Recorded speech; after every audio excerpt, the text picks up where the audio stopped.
بسم اللہ الرحمن الرحیم۔ آپ دیکھ رہے ہیں دی قرآن سکول۔ تعلیم قرآنی کے سلسلے میں مزید اچھی اور مفید ویڈیوز حاصل کرنے کے لیے ہمارا چینل سبسکرائب کرتے ہوئے ساتھ موجود گھنٹی کے نشان کو دبانا نہ بھولیے۔ السلام علیکم ورحمۃ اللہ وبرکاتہ۔ دی قرآن سکول کے پلیٹ فارم کے توسط سے ایک نئے سبق کے ساتھ حاضر خدمت ہے آپ کا میزبان حافظ عثمان لہو۔ عزیز دوستو، آج کے اس سبق میں انشاءاللہ العزیز ہم حروف تہجی کے فونک ساؤنڈ کا دوسرا حصہ ذکر کریں گے۔ تو انشاءاللہ العزیز آج کے اس سبق میں ہم اس فونک ساؤنڈ والے سبق کی تکمیل کرتے ہیں۔ تو باقاعدہ اپنے سبق کا آغاز کرتے ہیں۔ اعوذ باللہ من الشیطان الرجیم، رب اشرح لی صدری ویسر لی امری واحلل عقدۃ من لسانی یفقهوا قولی رب زدنی علما۔ بسم اللہ الرحمن الرحیم۔ معزز ناظرین، گزشتہ سبق میں ہم نے فونک ساؤنڈ ضاد تک پڑھے تھے۔ آج انشاءاللہ العزیز ہم طا سے شروع کرتے ہیں۔ میں نے آپ کو گزشتہ سبق میں یہ بات بتائی تھی اور آج بھی یاد دہانی کروا رہا ہوں کہ جب ہم پر حروف پڑھتے ہیں، عربی زبان کے پر حروف جب ہم پڑھتے ہیں تو ان کو پڑھتے ہوئے ہمارے ہونٹ گول نہیں ہونے چاہیے، بلکہ ہمارے ہونٹ نارمل رہنے چاہیے۔ جیسا کہ میں نے خا کا جب مرحلہ آیا تھا تو خا میں آپ کو بتایا تھا کہ خا کو کس طریقے سے پڑھتے ہیں۔ آج طا میں بھی میں آپ کو دوبارہ وہی طریقہ کار دہرا دیتا ہوں کہ اگر آپ سے جو ہے پر حروف پڑھتے ہوئے آپ کے ہونٹ اگر گول ہو رہے ہیں تو آپ کو یہ چاہیے کہ آپ اپنی اس طرح ہاتھ رکھ کے بار بار اس کی پریکٹس کریں، انشاءاللہ العزیز پھر ہونٹ گول نہیں ہوں گے۔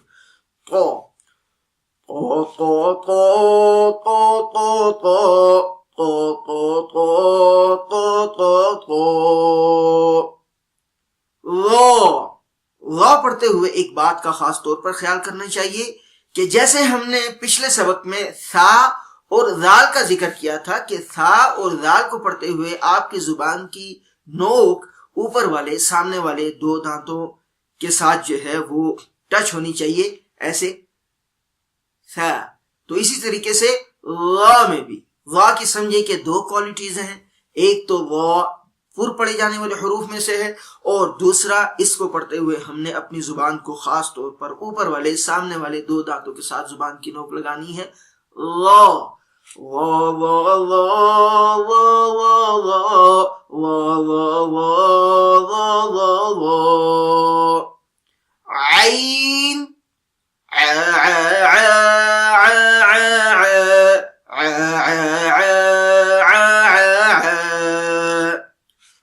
غین، یہ بھی پر پڑھے جانے والے حروف میں سے ہے، اس کو بھی پڑھتے ہوئے ہونٹ گول نہیں ہونے چاہیے۔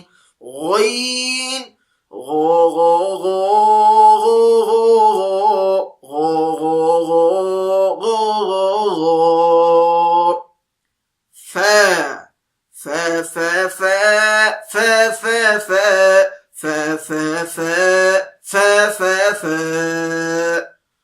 قوف قو قو قو قو قو قو قو قو قو قو قو کیف کے کے کے کے کے کے کے کے کے کے کے لام۔ پچھلے سبق میں نے باریک حروف پڑھتے ہوئے ایک بات کا ذکر کیا تھا کہ جب آپ باریک حروف پڑھیں تو اس بات کا خاص طور پر خیال کرنا چاہیے کہ آپ کی آواز ناک میں نہیں جانی چاہیے۔ مثلا کچھ بچے پڑھ لیتے ہیں لام، ناک میں آواز لے جاتے ہیں، ناک میں آواز لے کر نہیں جانی بلکہ منہ سے آواز نکلنی چاہیے۔ لام، تو اس کا ساؤنڈ میں پڑھوں گا تو انشاءاللہ اس سے بھی آپ کو اندازہ ہو جائے گا۔ لے لے لے لے لے لے لے لے لے لے لے لے میم، میم پڑھتے ہوئے بھی اس بات کا خاص طور سے خیال کرنا ہے کہ آواز ناک کے رستے سے نہ نکلے۔ میم ما ما ما ما ما ما ما ما ما ما ما ما نون، نون میں بھی اسی بات کا خاص طور پر خیال کرنا ہے کہ ناک سے آواز نہیں آنی چاہیے، مثلا نا یا نون نہیں پڑھنے چاہیے، نون نون، ن ن ن ن ن ن ن ن ن ن ن، واو، واو کو پڑھتے ہوئے اس بات کا خاص طور پر خیال کریں کہ واو پڑھتے ہوئے ہونٹ بالکل گول ہو جانے چاہیے، واو۔ آپ جب واو کی ابتدا کریں تو اس وقت بھی آپ کے ہونٹ گول ہوں، اور جب واو کا اختتام کریں، واو کی آواز کا اختتام کریں تو اس وقت بھی ہونٹ جو ہے وہ گول ہو جانے چاہیے، ایسے واو واو واو واو واو واو واو واو واو۔ ایک ہم نے پڑھا تھا اوپر جیم کے بعد ہا، اس کی آواز جو ہے وہ حلق سے آتی ہے، جبکہ یہ جو ہا ہے اس کو بعض اوقات دو چشمی ہا بھی لکھا جاتا ہے، اس کی آواز سینے سے آئے گی،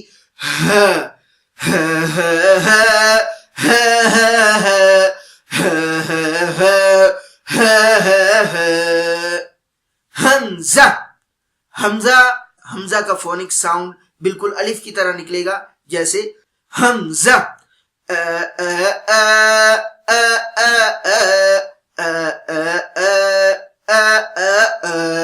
ان حروف کو پڑھتے ہوئے ایک بات کا خاص طور پر خیال کرنا چاہیے کہ جو متشابہ الصوت حروف ہیں، یعنی جن حروف کی آوازیں آپس میں ملتی جلتی ہیں، ان کی آوازیں جو ان کو پڑھنے کا طریقہ کار ہے ان کے مطابق ہی ان کی آوازیں نکلیں۔